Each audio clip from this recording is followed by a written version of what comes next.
মহিলারা যে নাম চাচ্ছে, নাম্বার চাচ্ছে এবং বিকাশ করার জন্য নাম্বার চাচ্ছে, সেটা ভিডিও এবং তারা ভোট দেওয়ার জন্য খুবই উদ্গ্রীব এবং আপনারা জানেন যে এটা ধানের শীষের ঘাঁটি বিএনপি ফরিদপুর ৩। এখানে বেশিরভাগ মানুষ বিএনপিকে ভোট দিতে চায়, ধানের শীষে ভোট দিতে চায় এবং ধানের শীষের এমপি তারা। আসলে মানুষ এত বছর ভোট না দিতে পেরে গণতন্ত্র এবং এই নির্বাচনের উপরে মানুষের একটা খারাপ অভিজ্ঞতা আছে, ওইটা তাদেরকে ফিরিয়ে আনতে আমাদের একটু কষ্ট হলেও এখন মানুষ বুঝছে যে না, ভোটটা আওয়ামী লীগ নাই, অতএব ভোটটা নিরপেক্ষ। হ্যাঁ, আমার কাছে ভিডিও এসছে যে মহিলারা যে নাম চাচ্ছে, নাম্বার চাচ্ছে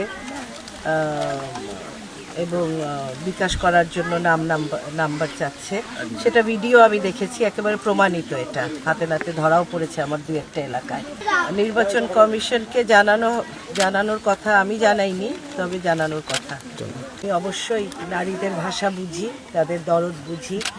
আমি নারীদের মুখে হাসি ফোটাবো, তাদেরকে স্বাবলম্বী করব এবং তারা যেন ফরিদপুরের বুকে তারা মাথা উঁচু করে সম্মানের সাথে থাকতে পারে, সেই রকম আমি রাজনীতি করব। আমি এই সময় খালি ক্যাম্পেইন করছি সেটা না, ৫ বছর আমি নির্বাচনী ক্যাম্পেইন করব, তাদের পক্ষে কথা বলবো, তাদের জন্য কাজ করব ইনশাল্লাহ।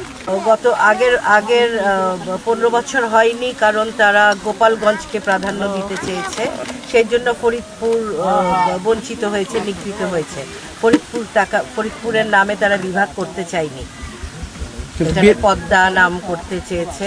তো এখন ইনশাল্লাহ সময় এসছে, সরকার পরিবর্তনের সাথে সাথে আমরা বিভাগ ঘোষণা করব এবং ফরিদপুর সিটি কর্পোরেশন অবশ্যই রাজেন্দ্র কলেজ যেটা আছে বিশ্ববিদ্যালয়, একেবারে এই ফরিদপুর জেলা এবং ফরিদপুরের মানুষের প্রাণের দাবি।